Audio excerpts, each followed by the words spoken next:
Greetings, vinyl community. Today I am taking a look at the discography of one of my favorite bands, Procol Harum. And Procol Harum had its roots in another band called the Paramounts. The Paramounts featured Gary Brooker on lead vocals and piano, B.J. Wilson on drums, Robin Trower on guitar, and in an early lineup, Chris Copping on bass. All those names are going to come back to haunt us. Paramounts made about half a dozen singles and an EP during their career. They didn't make a full album. It was mostly other people's material. They shared some repertoire with the Yardbirds. They did like covers of the Coasters. And they were successful enough to have been tapped in 1965 to support the Beatles on their final British tour. Towards the end of the band, however, Gary Brooker was a bit uninterested in carrying on as a band member. He formed a songwriting partnership with a poet-lyricist named Keith Reid. And when the Paramounts ended, they tried shopping their songs around and didn't have a lot of success, so they tried putting together some musicians to record their songs, and it ended up being a new band. It ended up being Procol Harum, and the early lineups were very chaotic.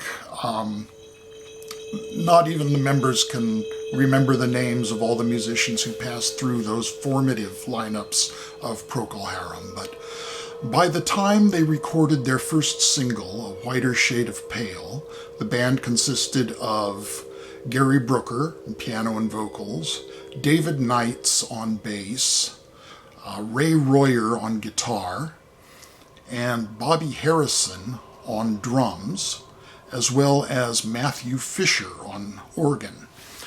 The band members, well, particularly Brooker and Reid, had seen Bob Dylan with the band and got that idea that they wanted to have a piano and organ in their lineup, which was fairly unique at the time.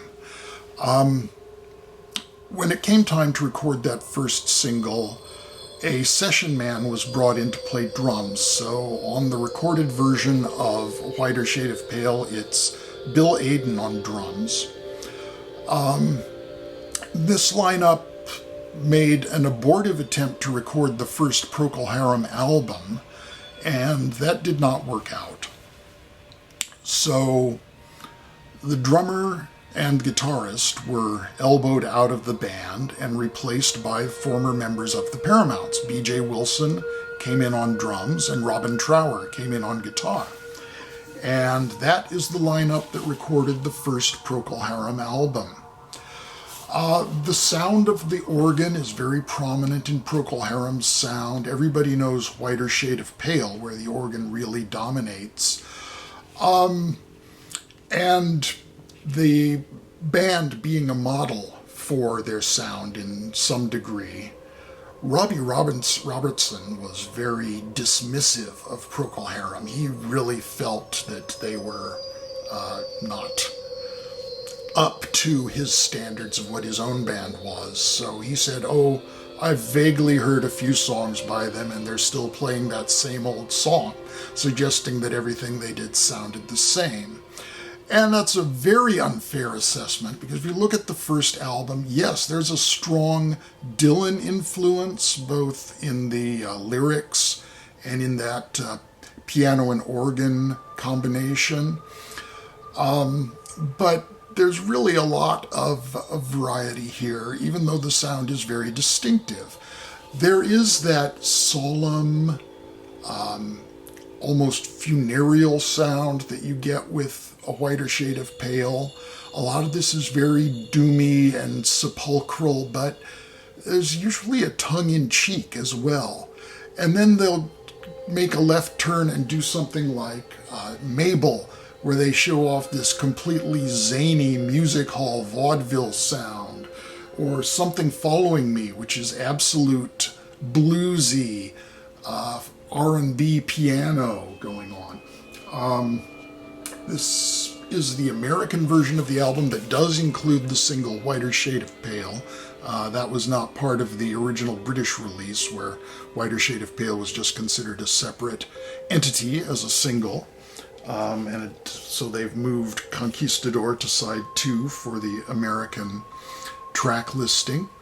All the songs are written by the team of Gary Brooker and Keith Reid, except for the final instrumental, Repent Walpurgis, which is by organist Matthew Fisher and includes a little J.S. Bach, who was also obliquely the source for the organ part of Whiter Shade of Pale. It's kind of exaggerated how much Bach there is in Whiter Shade of Pale. It's really just sort of we played something with the same general idea rather than actually stealing the Bach theme, as they're always accused of. And this first album did originally come with a big old poster of that front cover. See if I can even get this in the shot.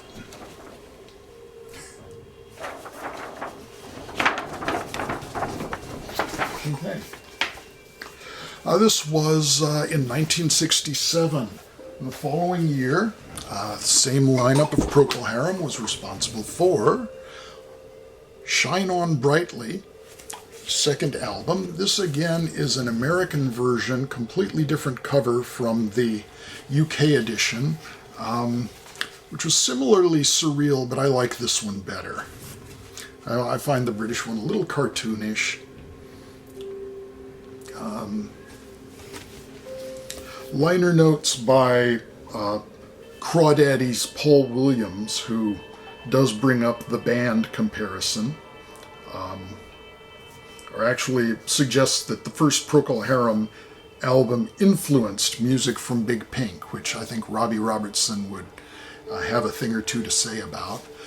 This also marked a change of label. That first album was on Darum in the USA. This is on A&M, as their next few albums would be. And this album is particularly notable for the very long piece that dominates side 2, In Held 'Twas in I, an odd title which is derived from the first section, or the first word of each section. And while it's very ambitious, it's a suite, as I just suggested, with different sections. It starts off with a spoken word sort of parable, very solemn, like a pronouncement from the guru that ends with a punchline. So there's Procol Harum showing that it's not all seriousness, even if we have a very doomy sound at times.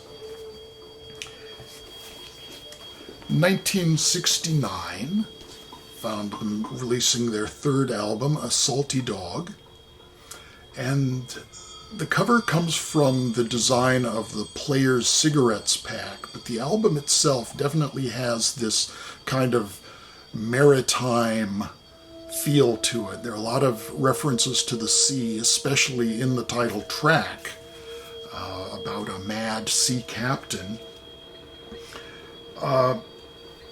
Great album. This is a peak in many ways, but it's the last album by the original lineup.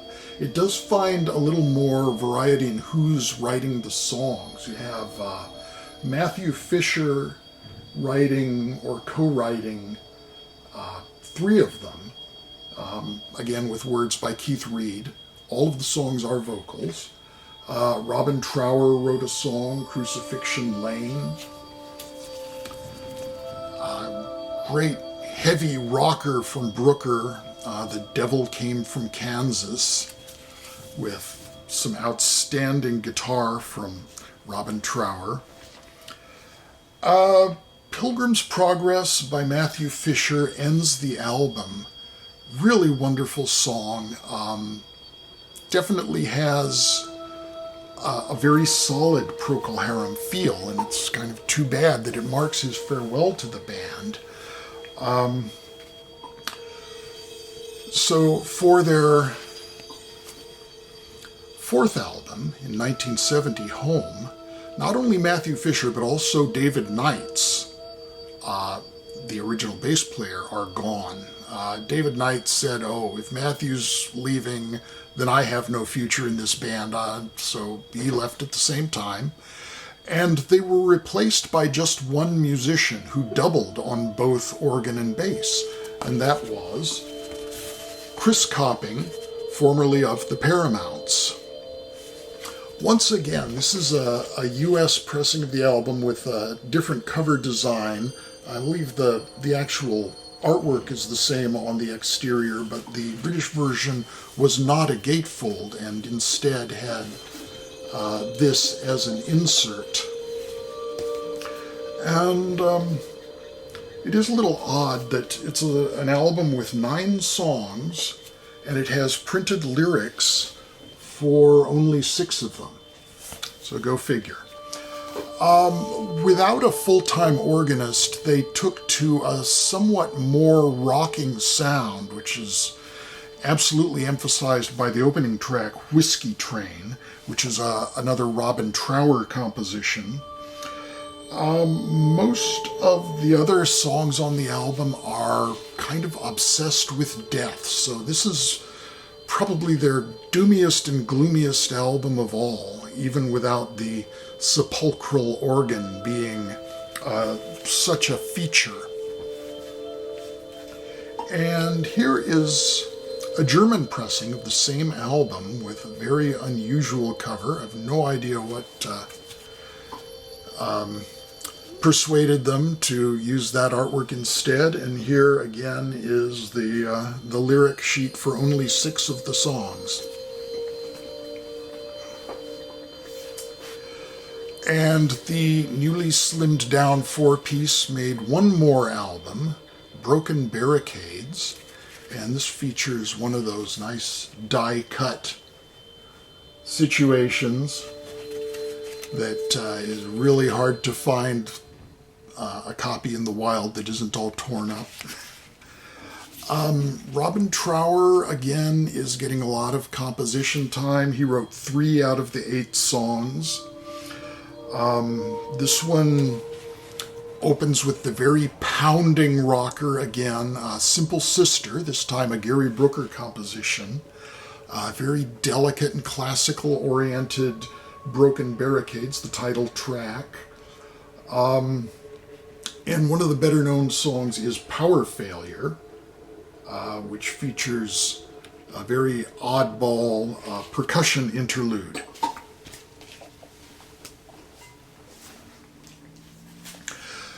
Broken Barricades was the last album for Robin Trower with Procol Harum. He left the band and was replaced by Dave Ball in time for Procol Harum live in concert with the Edmonton Symphony Orchestra and the Da Camera Singers.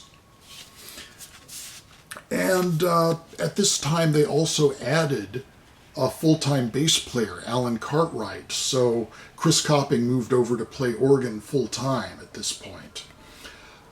This features a full side devoted to live In Held 'Twas in I, and the orchestral version of Conquistador, which opens the album and became very much a comeback single for the band. It was really their first American hit since A Whiter Shade of Pale hadn't even really been a big hit in America. It was enormous all over Europe, but it was just sort of moderate in America. So Conquistador really brought them to the public notice and gave them a second wind in the USA.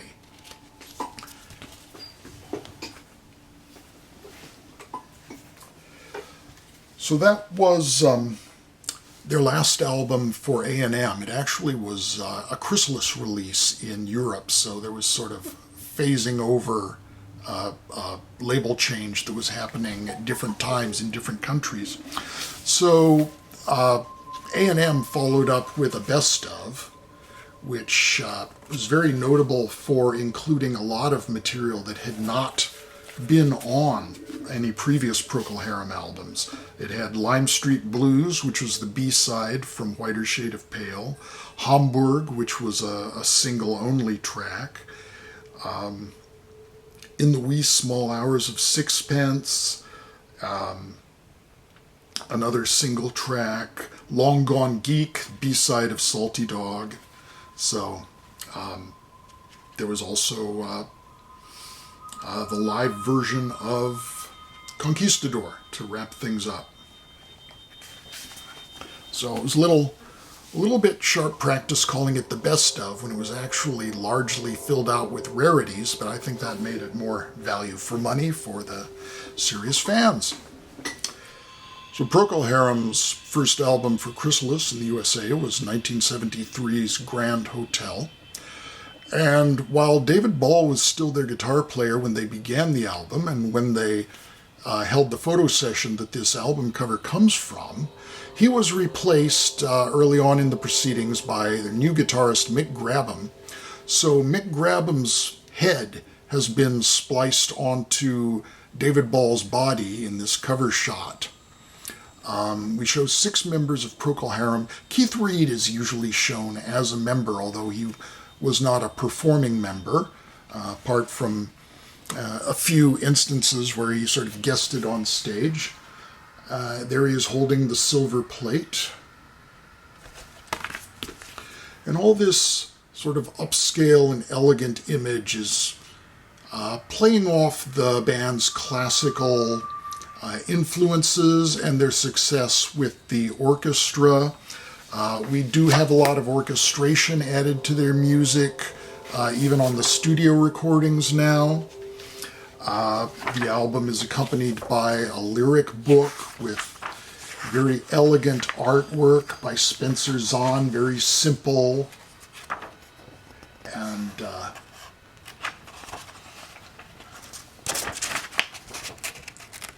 simple and elegant artwork by Spencer Zahn, accompanying the lyrics. I said that, didn't I? The song featured the title track, Grand Hotel, which is very much about staying in fancy hotels, ordering very exotic foods or gourmet foods, and having affairs with French women, and just living a sort of high life that may not have been entirely the rock and roll life that the band was leading, but I think they had a foot in more than one stream there. This sort of comes down by opening side 2 of the album with A Souvenir of London, which is about catching VD. And ending the album with Robert's Box, which is about requesting help from the doctor, which could be for any number of purposes. You decide. 1974 brought us Exotic Birds and Fruit. Again, the classical painting gives it this high-class, high-tone look, while the band is keeping one foot in that progressive rock, classical rock thing, and another foot in just good old straight-ahead boogie, rock and roll, and humor and music hall. Again, as the previous album had Souvenir of London, which was very rooty-tooty, this album has a very jokey track called Fresh Fruit.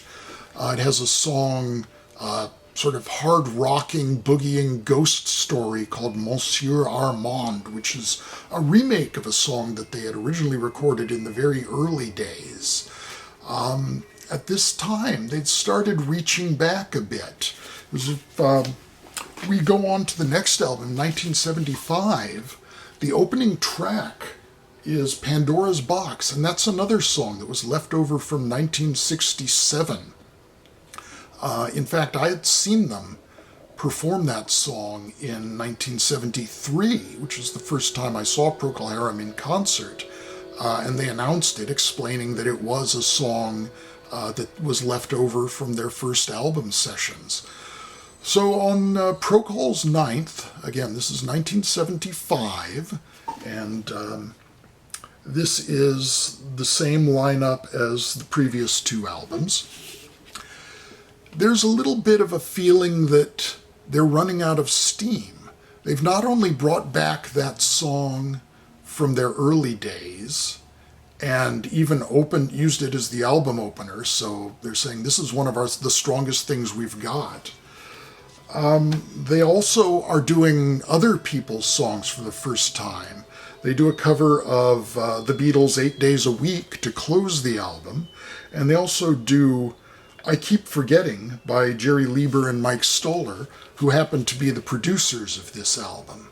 In addition, there are two songs that are lyrically about artistic impotence.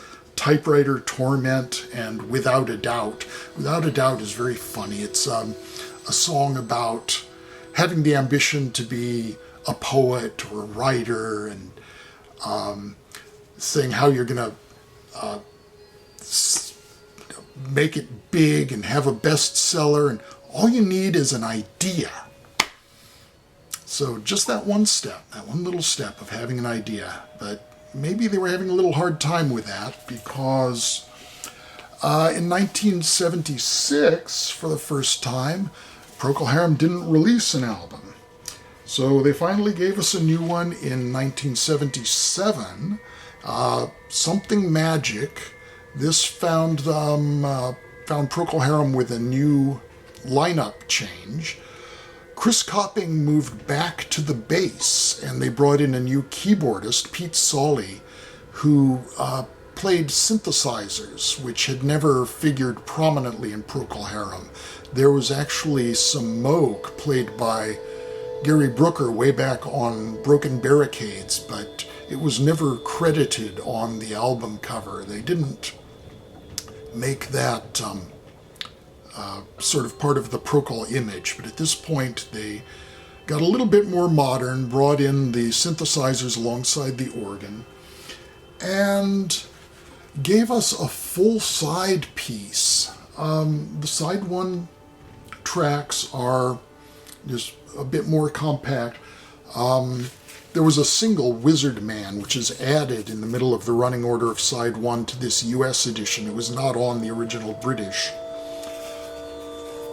But side two is one long piece, The Worm and the Tree, and it's not very good. It's heavily orchestrated, so there's just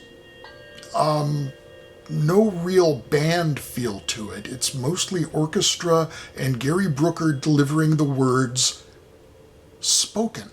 There is no singing whatsoever on the entire side-long piece. It's just recited poetry. And the meter of the poetry just reminds me irresistibly of Dr. Seuss. So it just doesn't have a very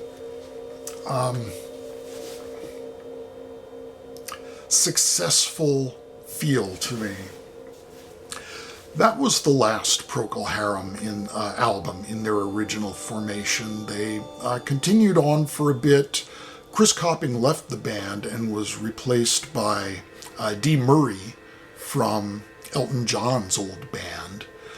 That band just ran out of steam, and they broke up and did not release a new album for quite a while. There was a reunion in 1991, and they made, I'm going to start showing just briefly a few albums that I do not have on vinyl. The 1991 reunion album featured Gary Brooker, Matthew Fisher, and Robin Trower from the original lineup. Keith Reed was back providing lyrics. B.J. Wilson was incapacitated. He had an accident that left him in a coma and died right around the time this was released. I think shortly after it was released.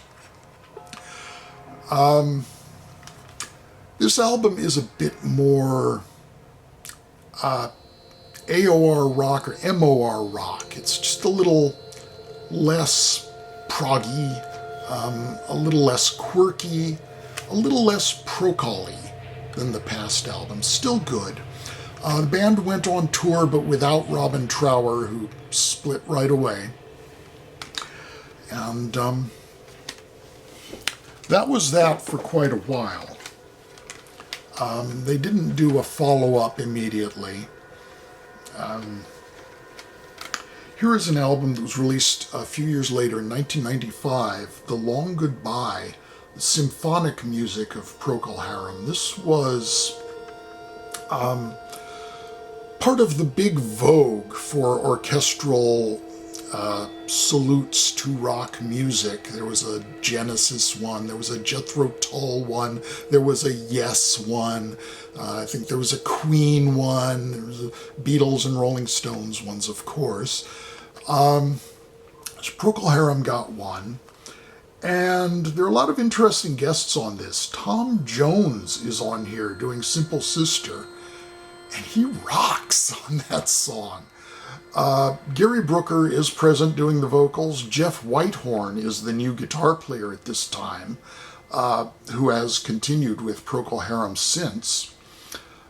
Dave Bronze on bass and Mark Brzezicki on drums.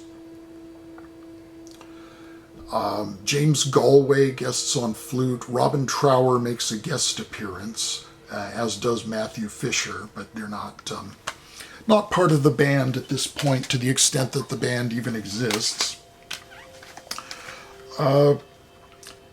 2002, this came out, Licorice John Death. This is actually by the 1970 Procol lineup, and it's a bunch of rock and roll songs that they recorded at the same time they were recording the Home album. So this is a curiosity, because by the time of the Home album, Procol Harum consisted entirely of former members of the Paramounts. So they're really going back to their roots and they're doing Coasters songs and old rock and roll songs like Jerry Lee Lewis and Little Richard. Licorice John Death ain't nothing to get excited about. So take the title as you will. And Procol Harum didn't make another new album after that 1991 reunion until 2003, when they released The Wells on Fire. And this is a very good album. I think this is the best thing they've done since the 70s formations of Procol Harum. Again, they do reach back to their earliest days, and the track Robe of Silk is from their early sessions, never released before. And there is the band with Matthew Fisher back. That would not last. Matthew Fisher had a major falling out with Gary Brooker. He sued Gary Brooker for credits on the song Whiter Shade of Pale, which had always been credited to just Brooker and Reed. Matthew Fisher believed that he deserved credit and royalties for having contributed the organ part, and eventually the British legal system agreed. So Matthew Fisher won, but he was out of Procol Harum for good. Here's a live CD, One More Time, live in 1992, by the lineup with Jeff Whitehorn on guitar. Amazing guitar player. If you can't have Robin Trower in your band, because Robin Trower is now a very successful solo artist with a long and glorious career, Jeff Whitehorn sure makes a good consolation prize. And there have been a few other live albums, some download-only live albums that didn't even come out on physical format at all, let alone on vinyl. And most recently, there's Novum. This came out in 2017. I'm hard-pressed to accept this as a real Procol Harum album. Keith Reed is no longer the lyricist. Pete Brown is providing most of the lyrics, of course, famous for his collaborations with Jack Bruce, going back to his days in Cream. And except for a couple of really great songs, the track "The Only One" is brilliant. Most of this just doesn't sound like Procol Harum. It just sounds like a kind of average rock band. So I hope it's not the last from them, but I think they can do better. Then back into the vinyl world, here is another live set. I should have shown that earlier. Live at the Union Chapel. This was originally released in 2004 on video. So this came out some years later as a double vinyl set on Let Them Eat Vinyl when they did a reissue series of the Procol Harum catalog on colored vinyl, and this happens to be on yellow.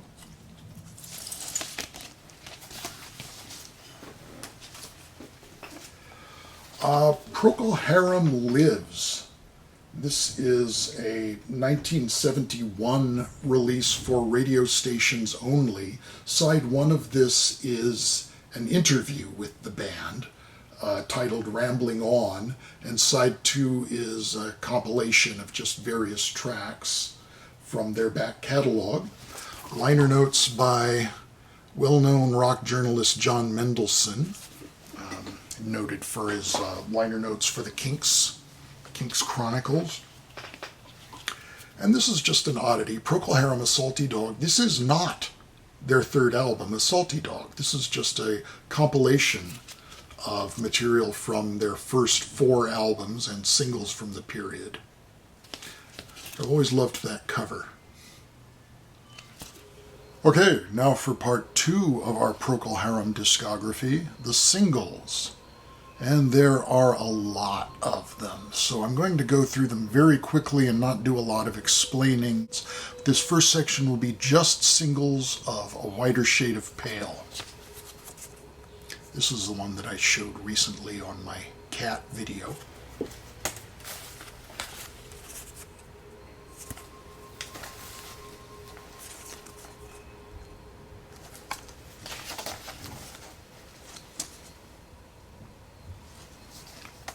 France.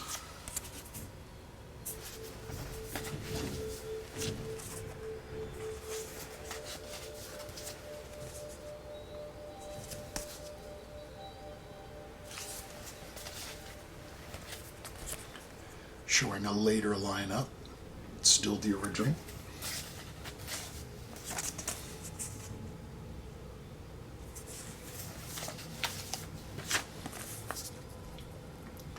U.S. release on Darum, and then the later U.S. release from 1972 on A&M, which was released in conjunction with the Best of Procol Harum album. Yugoslavian.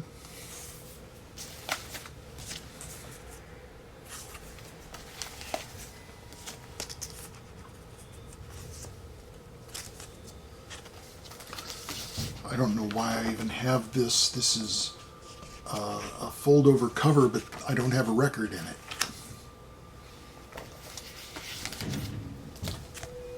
A&M reissue, later version.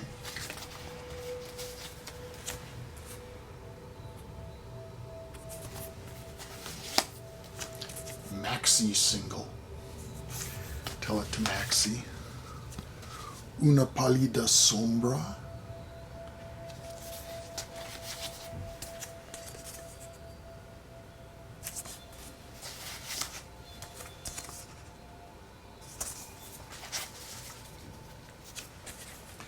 Again, there's that 70s version of the band.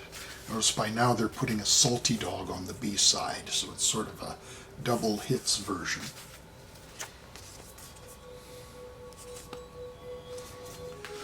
One thing about those that is kind of funny to note is the difference in translation between the Spanish version of A Whiter Shade of Pale, Con su blanca palidez, which is like with your white paleness, or with her white paleness, could be either, and the Mexican is Una Pallida Sombra, or a pale shade or pale shadow.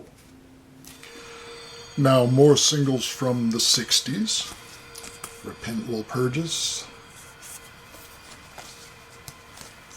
Kaleidoscope.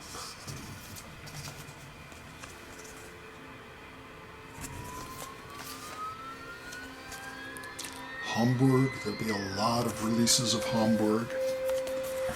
The B-side Good Captain Clack is one of those music hall numbers.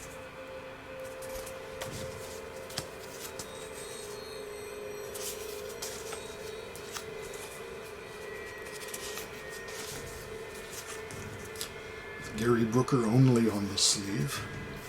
That's from Spain.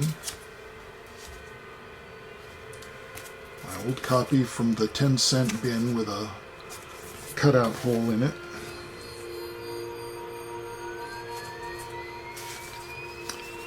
Promotional not for broadcast. I'm not sure why. 4-song EP from A&M. The original British Regal Zonophone label, as referred to in the song Magdalene, My Regal Zonophone from the Shine On Brightly album. It's one of my all-time favorite Procol sleeves. I love so many of these, but that's definitely got the Procol feel with the original first album through third album lineup there. Horrible wardrobe. Who gave him those clothes?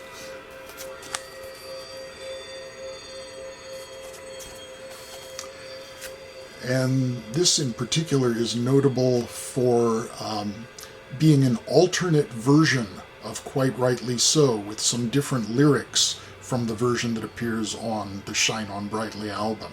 This is released only in Scandinavia. And there's another version of it. It's German pressed for release in Denmark or Norway. Quite Rightly So again.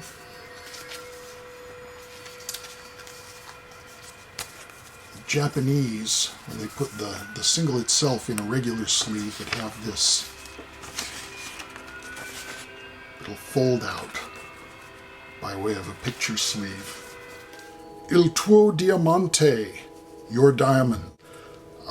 This is an Italian version of Shine On Brightly, not a translation, but new lyrics written by Mogul, who also wrote Italian lyrics for the Yardbirds and David Bowie, among others. The B-side, Fortuna, is actually Repent Will Purges, the instrumental. So somebody named Docena gets credit for it, half credit, for presumably supplying an Italian title.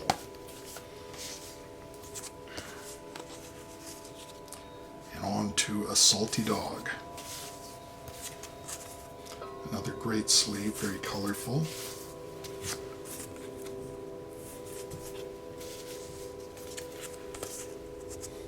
Just the album cover, very lazy. Even more lazy, the album cover just shrunk down.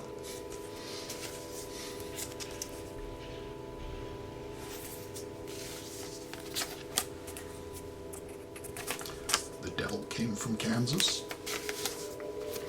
Conquistador studio version with the 70s lineup in the picture. You can tell that this was released to capitalize on the success of the live version of Conquistador. And the silhouettes of the 70s lineup. German gatefold double 45. The 4 great hits, die 4 großen Hits. Gee, hits. Next, singles from the early 70s up to the Conquistador live period. The Dead Man's Dream and About to Die from the Home album. Not a lot of singles from Home. But the only other one we see is Whiskey Train, with, again, About to Die on the flip. And then it's on to the Broken Barricades era with Broken Barricades.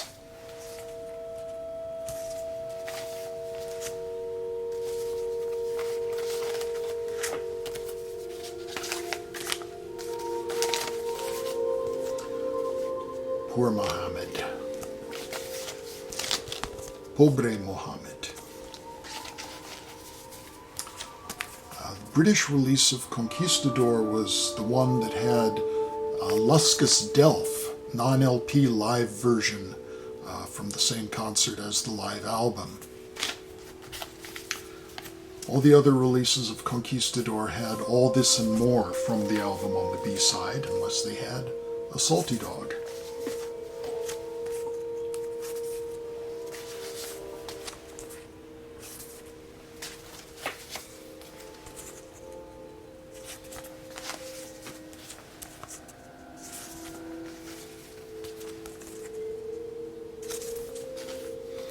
And there's the US edition, where the liner notes would be. Okay, more 70s singles, and this is running so long I'm going to start skipping over the ones that don't have picture sleeves. Robert's Box from Portugal in a gatefold cover.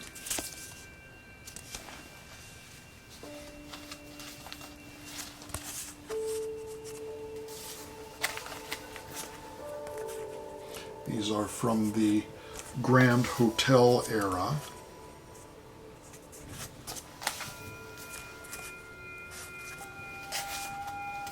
An interesting promotional sleeve from the US. And the Portuguese sleeve that misspells Caesar as Caesar, one who ceases. Skip those. A Souvenir of London. Still from the Grand Hotel album.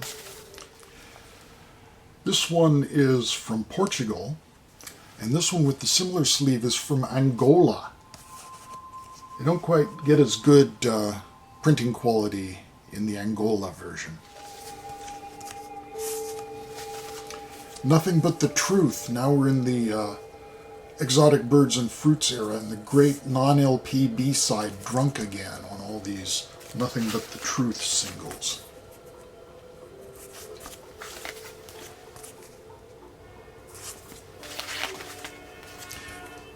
Drunk Again is sort of a Whiskey Train Part 2.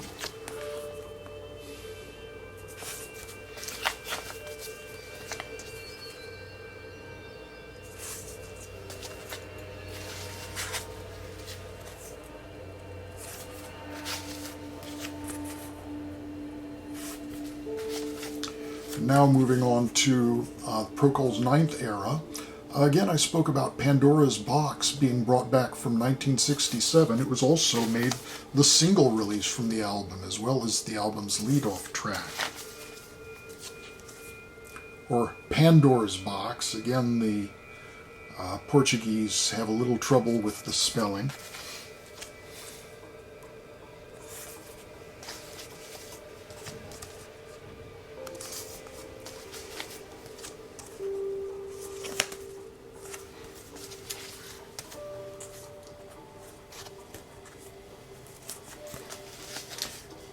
This is a great one. This is essential. Adagio D'albinoni backed with Blue Danube. This is from 1976, that little gap in Procol's discography. And this is a single of two non-LP tracks, both adaptations of classical music. Adagio D'albinoni, of course, the well-known organ feature from the Baroque period, not actually composed by Albinoni, but popularly attributed to him. And the B-side is an absolutely brilliant full-length version of the Blue Danube Waltz. I think they were kind of expected to do just the usual sort of rock interpretation of a classical piece where they play the main theme, then play a jam, and play the main theme again. But they went out and got sheet music and learned the entire thing from beginning to end, and that's what they play, and it's wonderful. Wizard Man from the period of the Something Magic album, and finally, Something Magic itself. So I'm going to stitch this together and see if it's not too terribly long. Thank you so much for watching, especially if you made it this far. Be well. Talk with you again soon. Bye-bye for now.